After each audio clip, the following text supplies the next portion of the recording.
আজকে আমি ঈশ্বরের বাক্য থেকে দেখব সুস্থতার জন্য ঈশ্বরের পরিকল্পনা। আমরা একটি প্রশ্ন এখানে রাখতে পারি যে অসুস্থতা, রোগ ব্যাধির উৎপত্তি কোথা থেকে?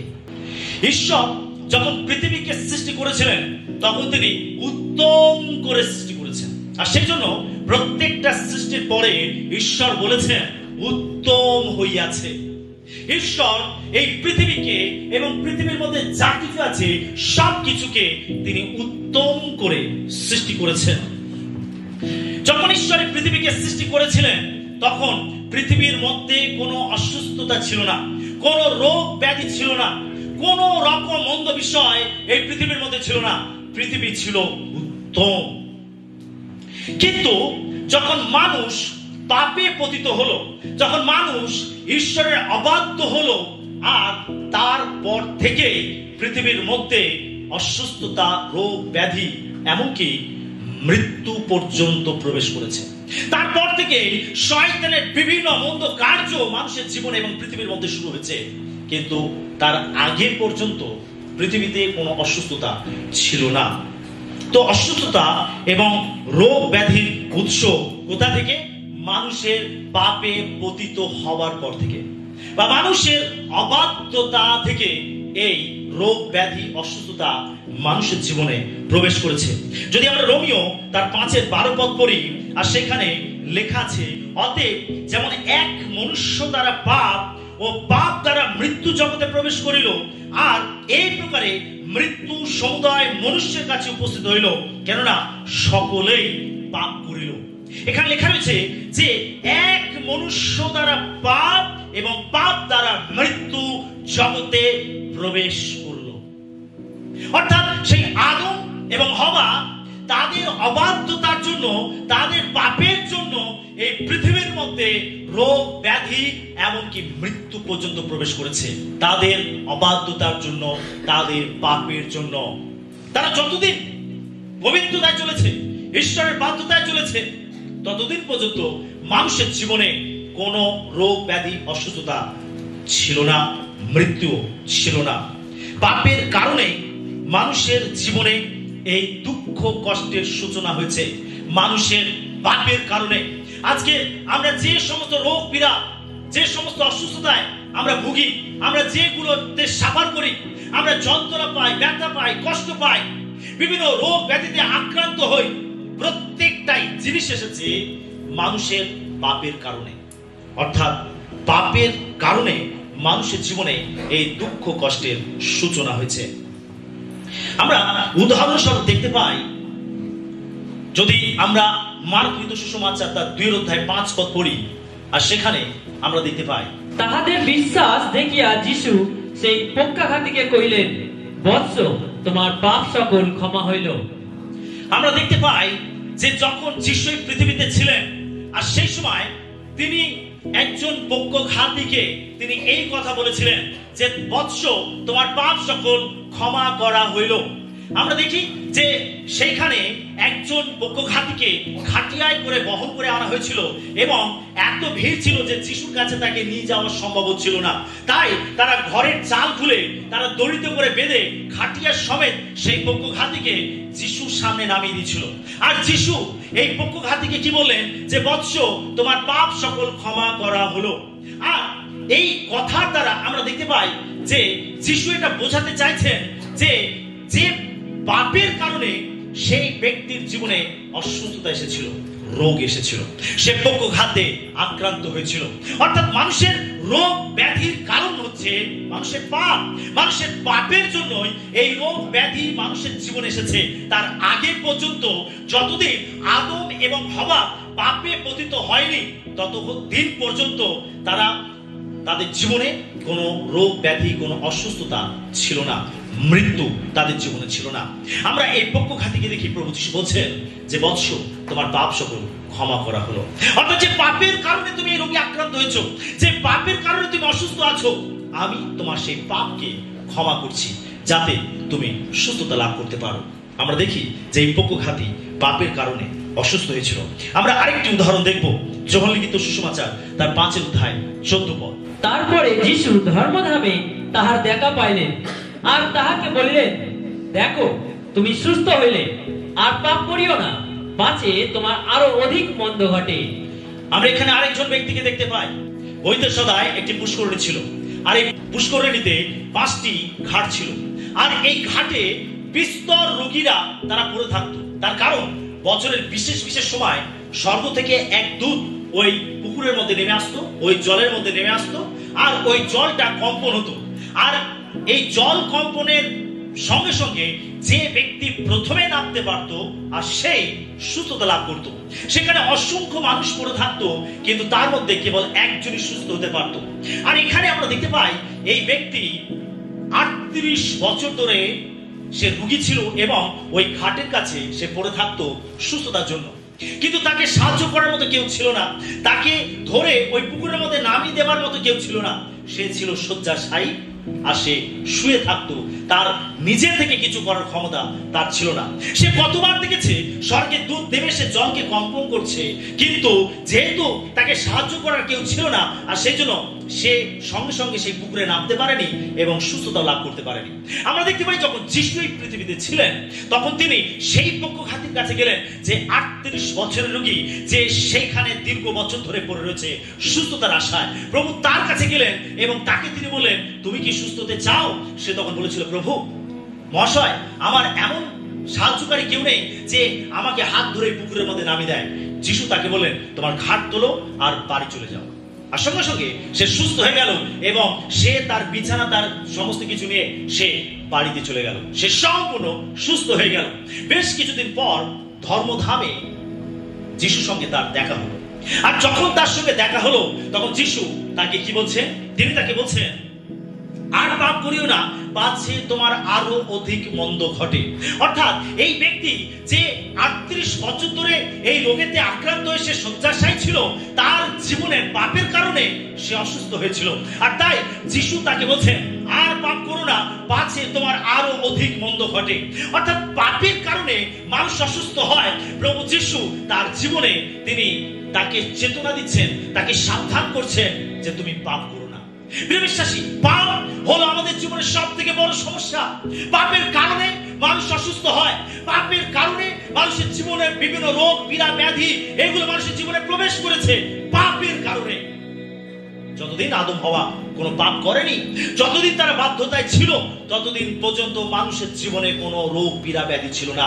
কিন্তু এক মনুষ্য দ্বারা, অর্থাৎ সেই আদম এবং হওয়ার দ্বারা এই পৃথিবীর মধ্যে পাপ, পৃথিবীর মধ্যে রোগ, পীড়া এবং মৃত্যু প্রবেশ করেছে তাদের পাপের কারণে। আমেন। পাপের কারণে মানুষ অসুস্থ হয়। আজকের আমরা যে সমস্ত রোগ, পীড়ার মধ্যে আমরা কষ্ট পাচ্ছি, এর কারণ হলো পাপ। অসুস্থতা, রোগ, ব্যাধি এবং বিভিন্ন সমস্যার দ্বিতীয় কারণ হলো শয়তান এবং তার দুষ্ট আত্মারা।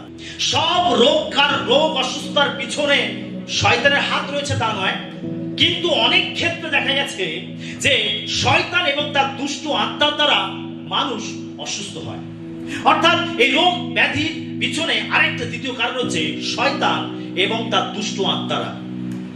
সব ক্ষেত্রে নয়, কিন্তু অনেক ক্ষেত্রে আমরা এমন কিছু রোগ, পীড়া রয়েছে যেগুলো ইন্ডিকেট করে যেগুলো শয়তান থেকে এসেছে।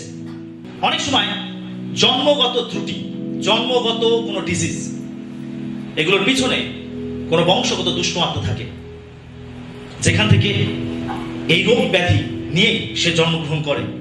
এছাড়া ব্যাখ্যাতীত রোগ, যেটাকে ব্যাখ্যা করা যায়, লক্ষণ আছে কিন্তু কারণকে চিহ্নিত করা যাচ্ছে না।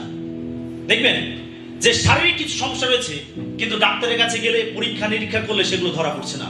অথচ তার মধ্যে শারীরিক কিছু লক্ষণ আছে, রোগের লক্ষণ রয়েছে, সে অসুস্থ রয়েছে, কিন্তু যখন ডাক্তার দেখানো হচ্ছে, যখন বিভিন্ন টেস্ট করা হচ্ছে, তাতে কিছু ধরা পড়ছে না। এগুলো ইন্ডিকেট করে যে এই সমস্ত রোগের পিছনে শয়তানের হাত রয়েছে বা তার দুষ্ট আত্মার কাজ রয়েছে।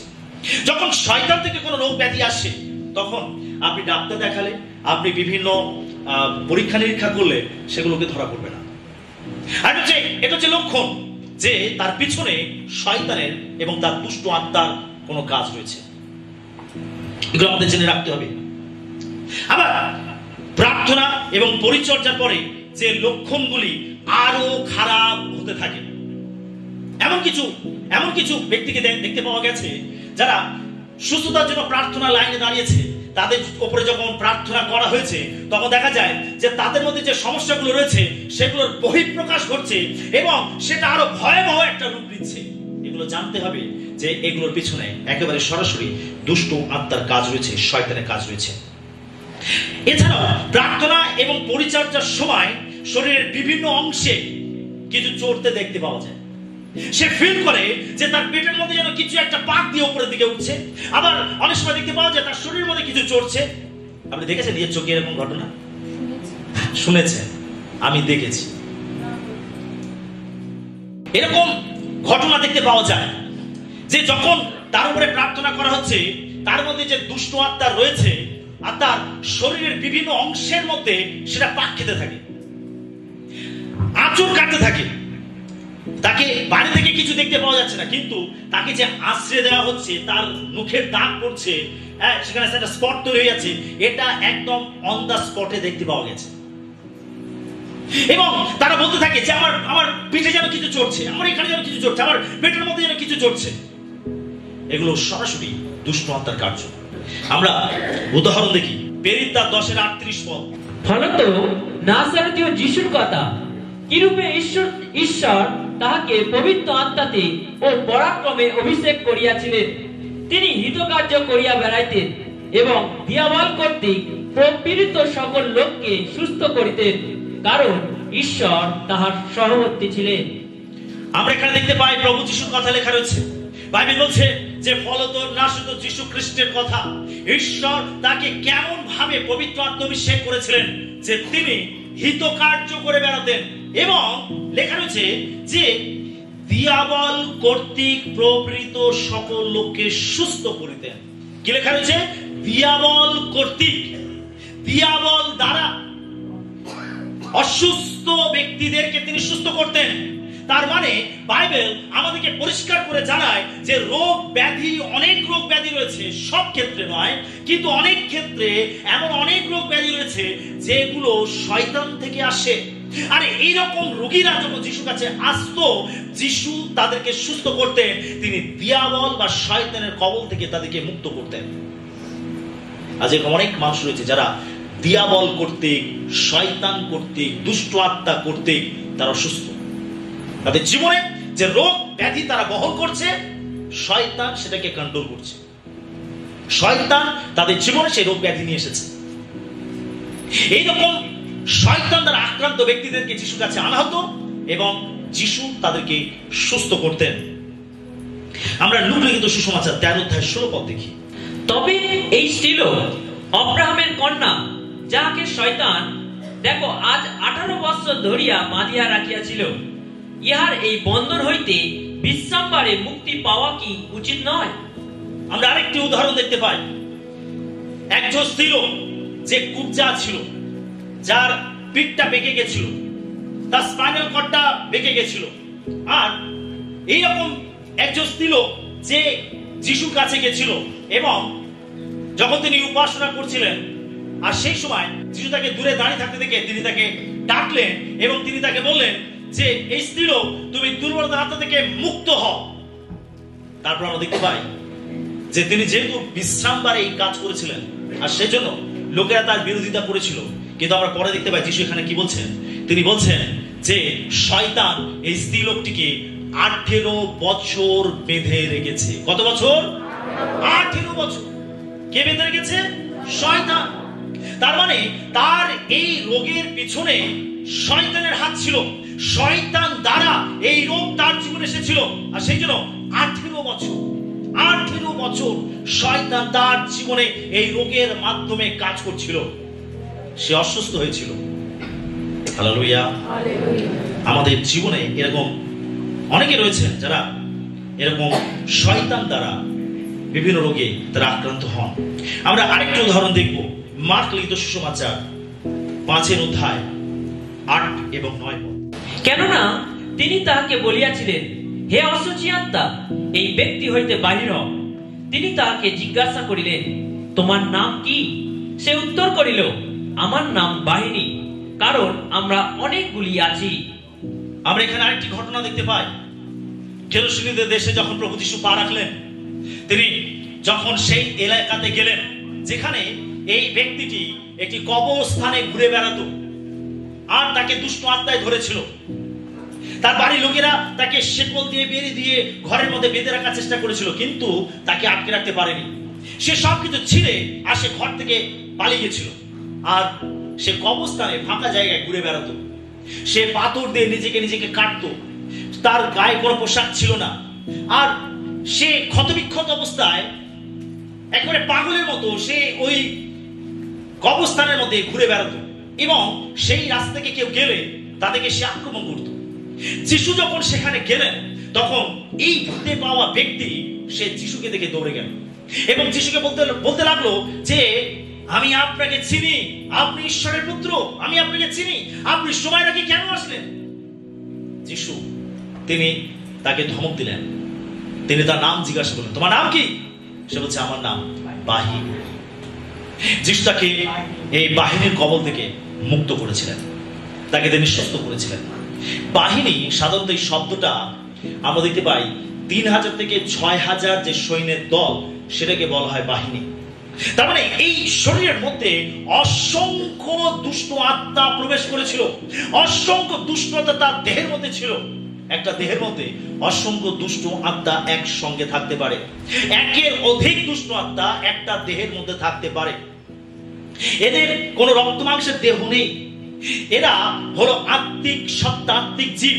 আর সেই জন্য এরা যেহেতু রক্ত মাংসের দেহ এদের নেই, সেই জন্য এরা নিজেদেরকে প্রকাশ করার জন্য একটা দেহের প্রয়োজন হয় এবং সেই দেহের মধ্যে প্রবেশ করে তারা বিভিন্ন অ্যাক্টিভিটিসের মাধ্যমে তাদের জিনিসগুলোকে, তাদের বৈশিষ্ট্যগুলো, তাদের মন্দ বিষয়গুলো, মন্দ আচরণগুলোকে তারা প্রকাশ করে।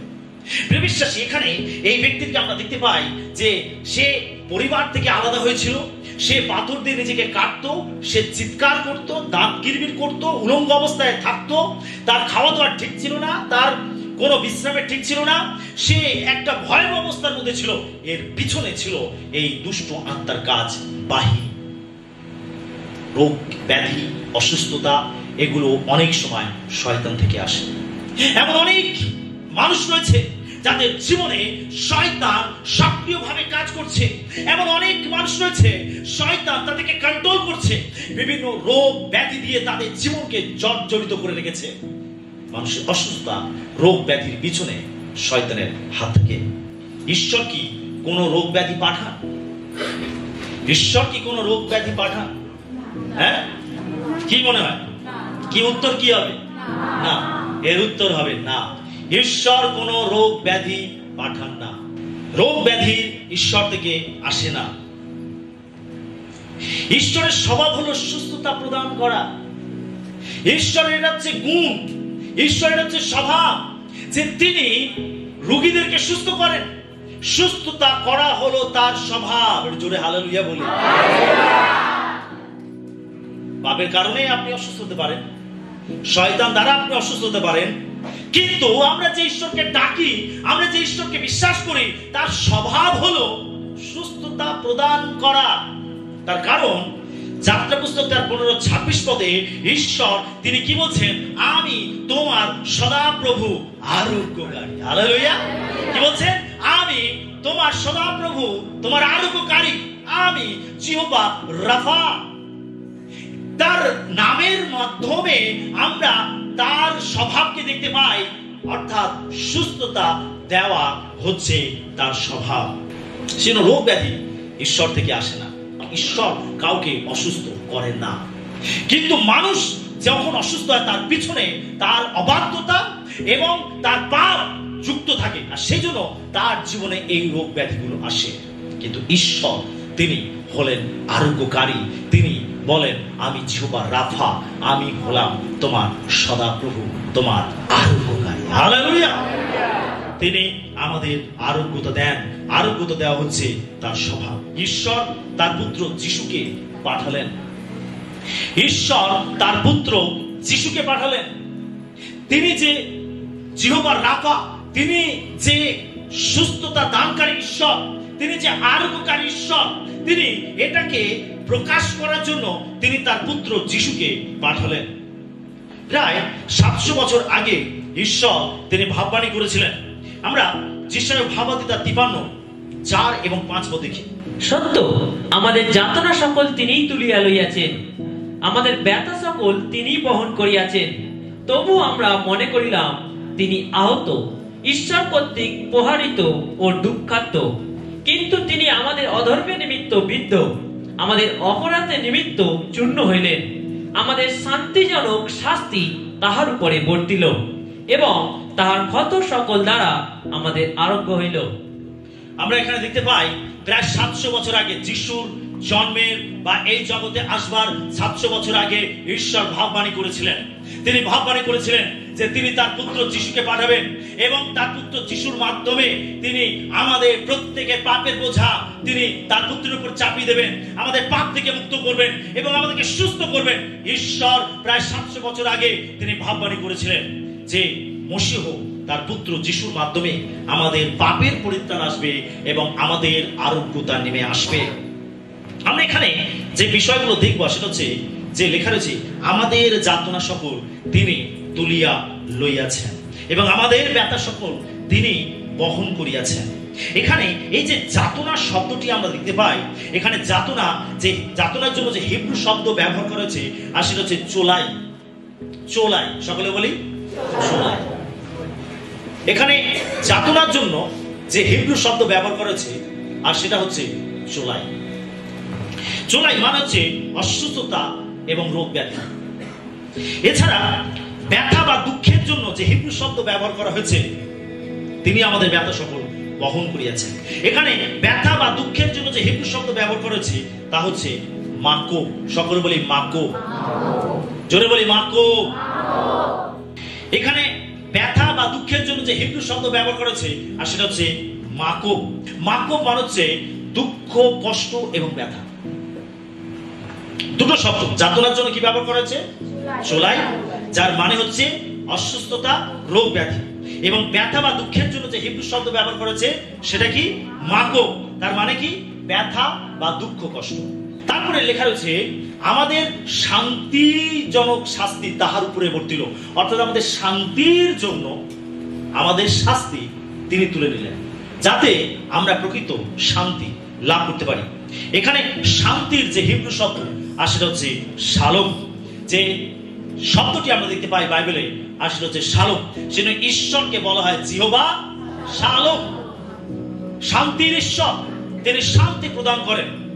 আর এখানে শান্তির জন্য এই হিব্রু শব্দ ব্যবহার করা হয় শালোম, মানে শারীরিক, মানসিক এবং আবেগ জনিত শান্তি। এখানে শান্তির জন্য যে শাস্তি তিনি তুলে নেবেন, এই যে শান্তি, এই শান্তি কথার অর্থে হিব্রু শব্দ আমরা পাই আর সেটা হচ্ছে শালোম। আর এখানে এই শালোম বলতে বোঝায়, এই শান্তি বলতে বোঝায় শারীরিক, মানসিক এবং আবেগ জনিত। শারীরিক, মানসিক এবং আবেগ জনিত শান্তি। আমরা অনেক সময় অশান্তিতে ভুগি, কোন রোগ পীড়ার মাধ্যমে আমরা শারীরিক অশান্তিতে ভুগি। অনেক সময় আমরা মানসিক অশান্তিতে ভুগি। কেন? এমন কিছু দুর্ব্যবহার হয়তো আমরা পেয়েছি, এমন কিছু খারাপ ব্যবহার পেয়েছি, এমন কিছু চিন্তাতে আমরা মগ্ন রয়েছি যে আমরা মানসিক ভাবে একেবারে অশান্তি, উদ্বিগ্নতাতে ভুগছি। সেজন্য আমাদের দরকার মানসিক শান্তি, আমাদের দরকার শারীরিক শান্তি। এবং আরেকটি বিষয় হচ্ছে আবেগজনিত। আমরা আবেগজনিত অনেক প্রকার অশান্তিতে ভুগি। আবেগজনিত অনেক কিছু রয়েছে, আবেগ, যেটা আমাদের মধ্যে কান্না তৈরি করে, যেটা আমাদের মধ্যে হাসি নিয়ে আসে, যেটা আমাদের মধ্যে আনন্দ নিয়ে আসে। এরকম আবেগজনিত অনেক অশান্তি আমাদের মধ্যে থাকে। আর প্রভু যিশু তিনি আমাদের শারীরিক, আমাদের মানসিক এবং আমাদের আবেগজনিত শান্তি প্রদান করে থাকেন। হালেলুয়া! আপনার শারীরিক, আপনার মানসিক এবং আপনার আবেগজনিত শান্তি তিনি দান করে থাকেন।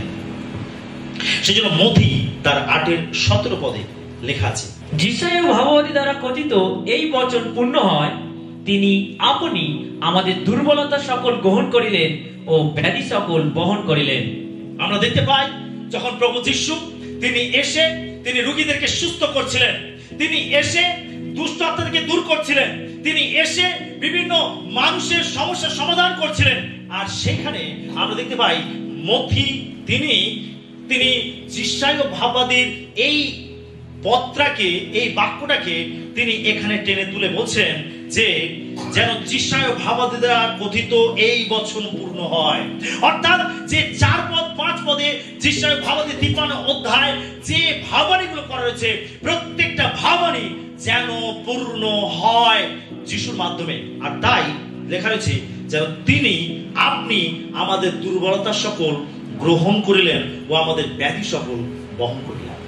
Hallelujah, hallelujah. যিশুর এই জগতে আসার উদ্দেশ্য যেন তিনি আমাদের ব্যাধি তুলে নিতে পারেন। যিশুর এই জগতে আসার উদ্দেশ্য যেন তিনি আমাদের পাপের বোঝা তুলে নিতে পারেন। যিশুর এই জগতে আসার উদ্দেশ্য তিনি যেন আমাদের প্রকৃত শান্তি প্রদান করতে পারেন। তিনি এই জন্য এই পৃথিবীতে এসেছিলেন। ঈশ্বর তার পুত্র যিশুকে এই জন্য এই পৃথিবীতে পাঠিয়েছিলেন যেন তিনি যে সুস্থতা প্রদান করেন, এটা যে তার স্বভাব, তিনি যেন তা বাস্তবে রূপায়িত করতে পারেন তার পুত্র যিশুর মাধ্যমে। হালেলুয়া। আমরা দেখি প্রথম পিতর তার 24 পদ, তিনি আমাদের পাপভার তুলিয়া লইয়া আপনি নিজ দেহে কাষ্ঠের উপরে বহন করিলেন, যেন আমরা পাপের পক্ষে মরিয়া ধার্মিকতার পক্ষে জীবিত হই। তাহারই ক্ষত দ্বারা তোমরা আরোগ্য প্রাপ্ত হইয়াছ।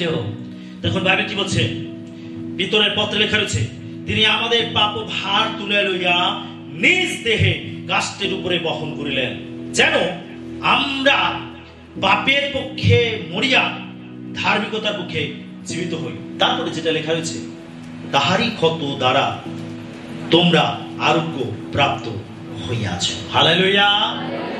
তার ক্ষত দ্বারা তোমরা সুস্থতা লাভ করেছো। প্রভু যিশু তিনি আমাদের পাপের বোঝা তুলে নিলেন। প্রভু যিশু তিনি আমাদের ব্যাধি তুলে নিলেন। প্রভু যিশু আমাদের অভিশাপ তুলে নিলেন। প্রভু যিশু আমাদের শাস্তির জন্য তুলে নিলেন যেন আমরা শান্তি লাভ করতে পারি। এবং বাইবেল বলছে তিনি আমাদের জন্য নিজের দেহকে ক্ষত বিক্ষত করলেন, তিনি তার দেহকে চূর্ণ বিচূর্ণ করলেন। বাইবেল বলছে যেন তার ক্ষতের দ্বারা তোমরা আরোগ্যতা লাভ করতে পারো। ঈশ্বর তার পুত্র যিশুর মাধ্যমে তিনি আমাদের পাপের ক্ষমার জন্য ব্যবস্থা করেছেন। ঈশ্বর তার পুত্র যিশুর মাধ্যমে তিনি আমাদের শাস্তি থেকে মুক্ত করেছেন। ঈশ্বর তার পুত্র যিশুর মাধ্যমে তিনি আমাদের সুস্থতার জন্য তার পুত্র যিশুকে তিনি ক্ষত বিক্ষত করেছেন। বাইবেল বলছে তার ক্ষত সকল দ্বারা তোমরা আরোগ্য প্রাপ্ত হইয়াছ। হালেলুয়া। অর্থাৎ তার প্রত্যেকটা ক্ষত আমাদের সুস্থতার জন্য।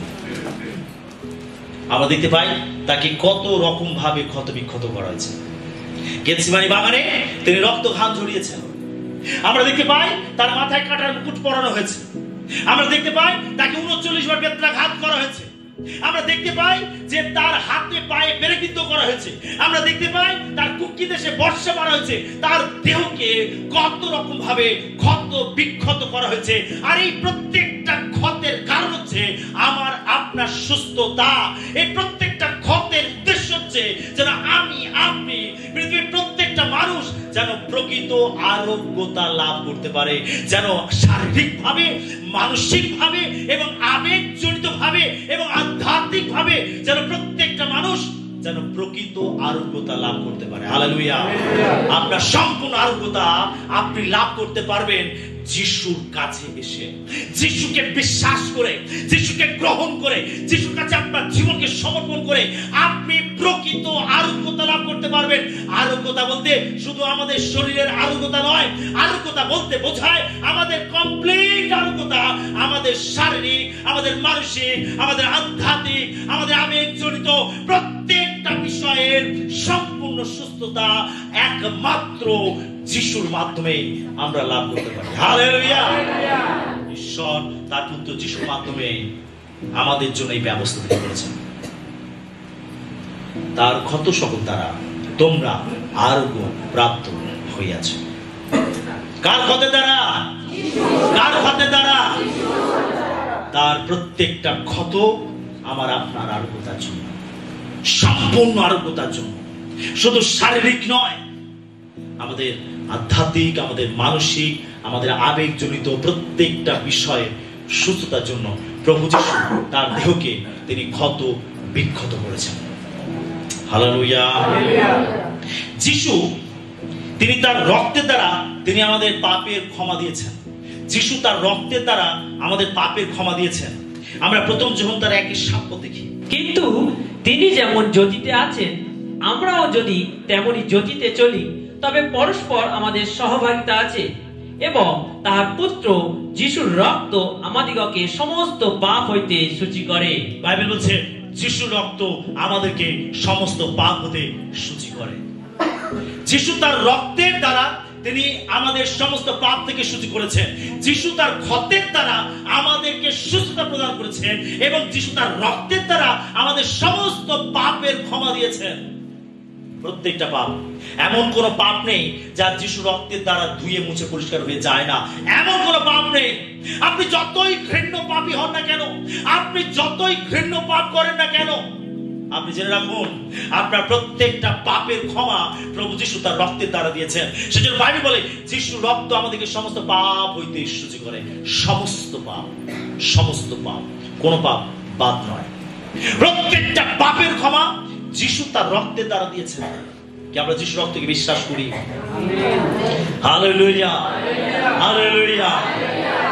যিশু রক্ত আমাদেরকে সমস্ত পাপ থেকে শুচি করে। যিশু রক্ত, তার রক্ত আজও তাজা, টাটকা, সতেজ, সক্রিয় আছে।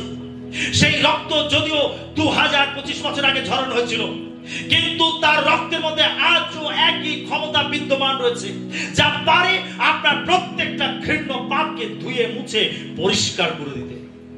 Hallelujah, hallelujah. যিশু রক্ত আমাদেরকে বিশ্বাস করতে হবে। যিশু রক্তের কাছে আমাদেরকে আসতে হবে। যিশু রক্তকে আমাদেরকে অ্যাপ্লাই করতে হবে আমাদের জীবনে। একবার এক প্রচারক তিনি প্রচার করেছিলেন যিশু রক্তের বিষয়ে। আর এক যুবক বলছে, ঠিক আছে, যদি যিশুর রক্তের মধ্যে এত ক্ষমতা থাকে, তাহলে 2000 বছর হয়ে গেছে, এতদিনে পুরো পৃথিবী পবিত্র হয়ে যাওয়া উচিত ছিল। যুবক ঠিকই প্রশ্ন করেছে। যদি যিশু রক্তের মধ্যে এত ক্ষমতা থাকে, তাহলে 2000 বছর আগে তিনি তার রক্ত ঝরিয়েছেন, তাহলে 2000 বছরের মধ্যে তাহলে পুরো পৃথিবী যিশুর রক্তে পবিত্র হয়ে যাওয়া উচিত ছিল। কিন্তু কই, আমরা তো তা দেখতে পাই না, আমরা তো তা দেখতে পাচ্ছি না চারিদিকে। তখন সেই প্রচারক তিনি বলছেন, পৃথিবীতে কত নামি দামি সাবান রয়েছে, তার সত্ত্বেও মানুষ নোংরা থাকে। কেন? যদি মানুষকে পরিষ্কার করতে হয় তার দেহকে, তাহলে যত নামি দামি কোম্পানির সাবান আমি টেবিলে সাজিয়ে রাখি না কেন, তার সামনে আমি দৌড়াদৌড়ি করি না কেন, ওই সাবান আমার দেহকে পরিষ্কার করতে পারবে না। পারবে কি? পারবে না। যতক্ষণ না আমি একটা সাবান তুলে নেব, আমি যতক্ষণ আমার দেহতে মাখাবো, লাগাবো, ততক্ষণ পর্যন্ত আমার দেহ নোংরাই থাকবে। একইভাবে যতক্ষণ না একজন পাপী যিশু রক্তের কাছে আসবে, যতক্ষণ না একজন পাপী যিশু রক্তকে তার জীবনে অ্যাপ্লাই করবে, ততক্ষণ পর্যন্ত একজন পাপী তার পাপের ক্ষমা লাভ করতে পারবে না। আমেন। যারাই যিশুর কাছে এসেছে, যারা যিশু রক্তকে তাদের জীবনে প্রয়োগ করেছে, ব্যবহার করেছে, তারা পাপের ক্ষমা পেয়েছে, পরিত্রাণ পেয়েছে। হালেলুয়া। যিশু রক্ত সকলের জন্য অ্যাভেলেবেল রয়েছে। যার যখন ইচ্ছে হবে সে যিশুর কাছে আসতে পারে, যার যখনই প্রয়োজন হবে সে যিশু রক্তকে ব্যবহার করতে পারে। ঈশ্বর তার পুত্র যিশু রক্তকে ঝরিয়েছেন যেন তিনি পৃথিবীর প্রত্যেকটা পাপী মানুষের পাপকে তিনি ধুয়ে মুছে পরিষ্কার করে দিতে পারেন। সেটা বাইবেল বলে যিশু রক্ত আমাদেরকে সমস্ত পাপ হইতে শুচি করে, সমস্ত পাপ। Hallelujah, hallelujah. আমরা প্রথম যোহন তার 3:8 পত্রে দেখব, যে পাপাচরণ করে সে দিয়াবলের, কেননা দিয়াবল আদি হইতে পাপ করিতেছে। ঈশ্বরের পুত্র এই জন্যই প্রকাশিত হইলেন, যেন দিয়াবলের কার্য সকল লোক করেন। বাইবেল বলছে যে যিশু এই জন্য পৃথিবীতে আসলেন যেন দিয়াবলের কার্য সকল লোভ করেন। যিশুর এই পৃথিবীতে আসার উদ্দেশ্য আমরা দেখতে পাই, তিনি পাপের জন্য ক্ষমার ব্যবস্থা করেছেন, তিনি রোগের জন্য সুস্থতার ব্যবস্থা করেছেন, এবং তিনি শয়তানকেও পরাজিত করেছেন। বাইবেল বলছে যে দিয়াবল আদি হইতে পাপ করিতেছে। দিয়াবল কোথা থেকে পাপ করছে? একেবারে আদি থেকে। আমরা এদেন উদ্যান বাগান থেকে দেখতে পাই। এই পৃথিবীর মধ্যে আমরা এদেন উদ্যান বাগান থেকে দেখতে পাই ঈশ্বর আদম হাওয়াকে যে বাগানে রেখেছিলেন, সেই এদেন উদ্যান বাগানে, যে বাগানের মধ্যে ঈশ্বর সমস্ত সুন্দর সুন্দর গাছ তৈরি করেছিলেন, সমস্ত খাদ্য ফল তিনি তৈরি করেছিলেন, সমস্ত প্রয়োজন তিনি সেখানে রেখেছিলেন, যেটা ছিল আদম হাওয়ার কাছে একটা স্বর্গের মতো, যেখানে কোনো কিছুর অভাব ছিল না, কোনো কিছুর ঘাটতি ছিল না। তাদের যা কিছু প্রয়োজন ছিল সবকিছু তাদের হাতের কাছে ছিল। এত কিছু থাকা সত্ত্বেও আমরা দেখতে পাই যে আদম হাওয়া শয়তান দ্বারা প্ররোচিত হয়েছিল এবং তারা ঈশ্বরের অবাধ্য হয়ে সেই গাছের ফল খেয়েছিল, যেটা খেতে ঈশ্বর তাদেরকে নিষেধ করেছিলেন। তোমরা সব গাছের ফল খেতে পারো, কিন্তু ওই যে সৎ সৎ জ্ঞানদায়ক বৃক্ষ, ওই গাছের ফল খাবে না। যেদিন খাবে সেদিন মরবেই মরবে। অনেকে বলেন আর ঈশ্বর তো জানতেন, তারা খাবে না। ঈশ্বর গাছটি রেখেছিলেন এবং তিনি দেখতে চেয়েছিলেন মানুষের জীবনে বাধ্যতা, তারা কতটা বাধ্য থাকে এটা ঈশ্বর দেখতে চেয়েছিলেন, আর সেই জন্য ওই গাছকে তিনি রেখেছিলেন। আমরা অন্যভাবে চারিদিকে ঘুরে পেয়েছি, আমরা কোন রকম কোনো ব্যাখ্যা দিতে পারি না, উল্টো পাল্টা ব্যাখ্যা দিতে পারি না। ঈশ্বর তিনি এই গাছটিকে রেখেছিলেন মানুষের জীবনের বাধ্যতার জন্য, যাতে মানুষ ঈশ্বরের বাধ্য থাকে এবং তারা ঈশ্বরের আশীর্বাদকে লাভ করতে পারে। ঈশ্বর তাদেরকে যে জীবন দিয়েছে সেই জীবনকে তারা উপভোগ করতে পারে। ঈশ্বর যে তাদের সামনে সুন্দর পৃথিবী রেখেছে সেই পৃথিবীকে তারা উপভোগ করতে পারে। সেই জন্য ঈশ্বর তিনি তাদেরকে সেই বাগানে রেখেছিলেন এবং সেই গাছটিকে তিনি রেখেছিলেন। কিন্তু মানুষ অবাধ্য হয়েছিল এবং তার ফলেই মানুষ পাপে পতিত হয়েছিল এবং মানুষের জীবনে সমস্ত প্রকার সর্বনাশ নেমে এসেছিল। Amen, hallelujah. আমরা এখানে দেখতে পাই যে দিয়াবল আদি হইতে পাপ করিতেছে, অর্থাৎ সে একেবারে শুরু থেকে পাপ করছে। আর সেই জন্য প্রভু যিশু এই পৃথিবীতে আসলেন যেন তিনি দিয়াবলের কার্যগুলোকে লোপ করতে পারেন। আমরা দেখতে পাই শয়তানের বিভিন্ন কার্য, শয়তান এবং তার দুষ্ট আত্মা দ্বারা সে পৃথিবীর মধ্যে বিভিন্ন কার্য করে বেড়ায়। আর যিশু এই জন্য আসলেন যেন তিনি মৃত্যু দ্বারা, মৃত্যুর কর্তৃত্ব বিশিষ্ট ব্যক্তিকে অর্থাৎ দিয়াবলকে তিনি চিরকালের জন্য নাশ করতে পারেন। সেই জন্য যিশু মরলেন এবং মৃত্যুকে জয় করে 3 দিন পরে বেঁচে উঠলেন। তিনি শয়তানের মস্তকে চূর্ণ করে দিলেন, তিনি শয়তানকে খর্ব করলেন, তিনি প্রকৃত জীবন দান করলেন, তিনি শয়তানের উপর বিজয় নিয়ে আসলেন। তাই যারা যিশুকে বিশ্বাস করে, যারা যিশুকে গ্রহণ করে, শয়তানের বন্ধন থেকে তারা চিরকালের জন্য মুক্ত হয়। আমেন। যদি আপনি দেখছেন আপনার জীবনে শয়তানের কার্য, যদি আপনি দেখছেন দুষ্ট আত্মার কার্য, যদি আপনি এই সমস্ত কার্যগুলো দেখছেন, আপনাকে সব থেকে বেশি প্রয়োজন প্রভু যিশু খ্রিস্টকে। তিনি পারেন আপনাকে শয়তানের কবল থেকে মুক্ত করতে। তাই যারাই যিশুর কাছে এসেছিল, যারা শয়তানের আক্রান্ত হয়ে যিশুর কাছে এসেছিল, যিশু তাদের প্রত্যেককে সুস্থতা প্রদান করেছিলেন। তিনি শয়তানের কবল থেকে, দুষ্ট আত্মার কবল থেকে তিনি তাদেরকে মুক্ত করেছিলেন, পরিত্রাণ দিয়েছিলেন। আজও সেই যিশু একই যিশু রয়েছেন। যদি আপনার জীবনে শয়তানের কোনো কার্য দেখছেন, আপনাকে যিশুর কাছে আসতে হবে, যিশুকে বিশ্বাস করতে হবে। যদি আপনি যিশুর কাছে আপনার জীবনকে সমর্পণ করেন, প্রভু যিশু তিনি আপনাকে শয়তানের কবল থেকে, দুষ্ট আত্মার কবল থেকে আপনাকে সম্পূর্ণ পরিত্রাণ দেবেন। হালেলুয়া। যিশু আমাদের পাপের জন্য ক্ষমার ব্যবস্থা করেছেন। যিশু আমাদের তার ক্ষত দ্বারা সুস্থতার ব্যবস্থা করেছেন। যিশু তার মৃত্যু, তার পুনরুত্থান দ্বারা তিনি শয়তানের উপরে তিনি বিজয় এনেছেন। অতএব আমরা যিশুর দ্বারা ক্ষমা, যিশুর দ্বারা সুস্থতা এবং যিশুর দ্বারা আমরা শয়তানের কবল থেকে সম্পূর্ণ মুক্ত হতে পারি। আমাদের জীবনে দরকার যিশুকে। হালেলুয়া। কি আপনার জীবনে যিশু আছে? আপনার জীবনে যিশু আছে? আপনার জীবনে যিশু আছে? Hallelujah, hallelujah. ঈশ্বর তার পুত্র যিশুকে এই জন্য দিয়েছেন যেন আমরা সেই পুত্রকে গ্রহণ করি, আমি যেন সেই পুত্রকে বিশ্বাস করি, আমি যেন সেই পুত্রের বাক্যমত জীবন যাপন করি এবং আমরা তার ক্ষমা পেতে পারি, আমরা সুস্থতা লাভ করতে পারি এবং আমরা শয়তান থেকে সম্পূর্ণ মুক্ত হতে পারি। এই জন্য ঈশ্বর তার পুত্র যিশুকে দিয়েছেন। তাই বাইবেলে ঈশ্বর জগৎকে এমন প্রেম করিলেন যে আপনার একজাত পুত্রকে দান করিলেন যেন যে কেউ তাতে বিশ্বাস করে সে বিনষ্ট না হয় কিন্তু অনন্ত জীবন পায়। হালেলুয়া। ঈশ্বর তিনি তার পুত্রকে আমাদের জন্য দিয়েছেন। যদি আপনি এখনো পর্যন্ত পুত্রকে বিশ্বাস না করেন, যদি এখনো পর্যন্ত আপনি পুত্র থেকে দূরে থাকেন, আপনি পাপের মধ্যে আছেন, আপনি রোগ ব্যাধি সমস্যার মধ্যে রয়েছেন, আপনি শয়তানের আক্রান্ত রয়েছেন এবং আপনি একজন অনন্ত নরকের পথযাত্রী হয়ে রয়েছেন। তাই আজকের এখনই দরকার মনকে পরিবর্তন করা, আজকের এখন দরকার যিশুর কাছে ফিরে আসা, আজকের এখনই দরকার যিশুকে গ্রহণ করা, যেন আমরা পাপের ক্ষমা পেতে পারি, যেন আমরা সুস্থতা লাভ করতে পারি এবং আমরা যেন শয়তানের কবল থেকে সম্পূর্ণ মুক্ত হতে পারি। Hallelujah, hallelujah. তাই আজকের এখনই আমাদের দরকার যিশুকে আমাদের জীবনে বিশ্বাস করা। আপনার প্রত্যেকটা সমস্যার সমাধান যিশুর মধ্যে রয়েছে। তাই আমাদের দরকার যিশুর মধ্যে ফিরে আসা, যিশুর কাছে আসা, তার নিকটে আসা, তাকে বিশ্বাস করা, তাকে গ্রহণ করা, তার পায়ে আমাদের জীবনকে সমর্পণ করা। এটা আমাদের একান্ত প্রয়োজন আছে। আমাদের জীবনের প্রত্যেকটা বিষয়, যা কিছু আমাদের প্রয়োজন, সবকিছু যিশুর মধ্যে আছে। তাই যে যিশুকে পায় সে প্রকৃত জীবনের স্বাদ পায়। যে যিশুকে পায় না সে প্রকৃত জীবন দেখতে পায় না। আজকে আমাদের জীবনে যদি কোনো ঘাটতি আছে, আজকে আমাদের জীবনে যদি কিছু প্রয়োজন আছে, তাহলে আমাদের দরকার যিশুর কাছে আসা, তার সামনে আসা। Hallelujah, hallelujah. ঈশ্বর তার বাক্যে আমাদের সবাইকে আশীর্বাদ।